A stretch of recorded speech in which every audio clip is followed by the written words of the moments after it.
Sinabi ng nanay ng asawa ko sa iba pa niyang anak na bastos daw ako. Pinagmumura ko ng pamilya niya dahil wala raw akong karapatang sagutin ang nanay nila.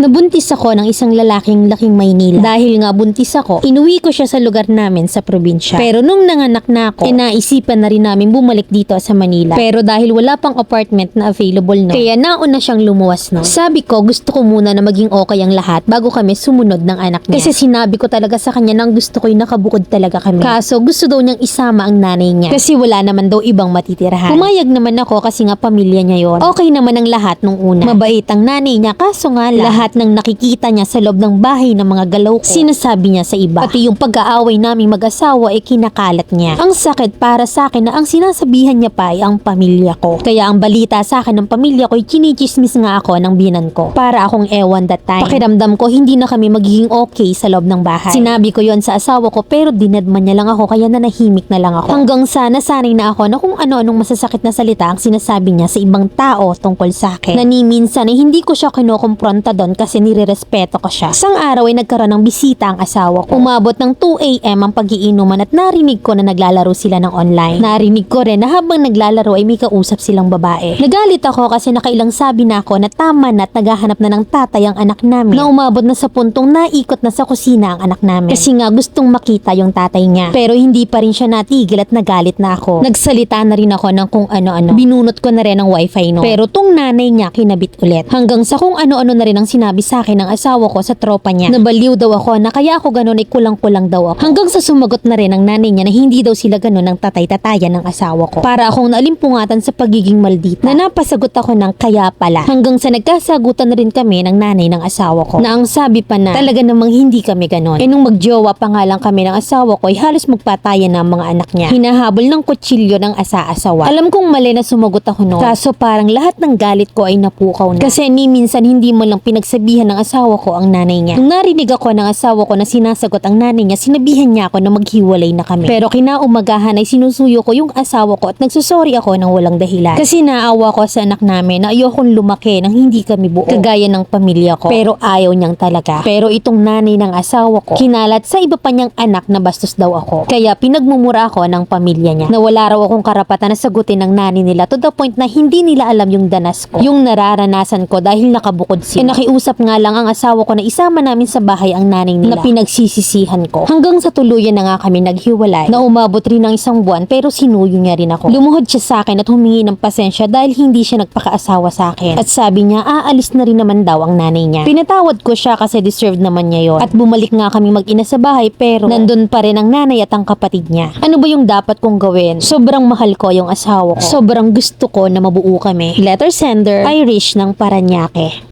Regarding sa pagiging tsabalita ni biyenan mo, sobrang sad sa part na dapat ay sila yung nag-aayos ng gusto pero sa kanya pa nagmumula ang hindi pagkakaintindihan at saka hindi man lang ginamitan ng utak. Literal na raw for. Nagchismis sa mismong pamilya mo pa. Anong intensyon? Paglilinis ng papel ng anak niya sa pamilya mo? Defensive? Dun sa pagsasalita niya sa'yo ng masasakit na salita, una palang confront mo na. Ba't ba kasi ang hilig niyong saluhin lahat? Hindi man lang kayo maalam dumipensa. Kaya ginagawa sa'yo ang asal. Rirespeto mo kuno, ikaw ba nirirespeto? Dito sa climax ng story mo, this part of your story is very wrong ka na ipahiya ang asawa mo sa harap ng tropa kasi matik gulo yan. Pinapakita mo kasi na kayan-kayanan mo. Walwal na walwal ka nung gabi to the point na kahit anak mo na nagtatantro, hindi mo napigilan. Let's say na napuno ka kasi umabot nga naman ng 2 AM. Pero sana pinanindigan mo na lang. Kaso anyari kinaumagahan. Ikaw na walang kasalanan, ikaw pa yung sumuyo at umamo. Rupok mo dun be, pinakita mo lang na nanalo sila over you. For the sake of what? Complete family. Very common reason. Buo kayo pero ikaw na pilit na binubuo ay durog na durog inside. Pinakita mo yung kahinaan mo, yari ka ngayon. Tanggapin mo na lang ang pinakamalupit nilang version na kung gaano ka katatag kumapit. Gusto mo ng buo at ika mo'y mahal na mahal mo. Bumalik ka, umuwi ka kahit walang nagbago. Dalawang reyna pa rin sa isang palasyo. But this time, liyamado si biyenan. Sa tingin mo ba masosolo mo ang palasyo sa pinakita mong kalambutan ng ilong mo? No. Maghanda ka sa napakaraming laban nyo pa. Kasi this time, alam na niya ang kahinaan at ang alas mo.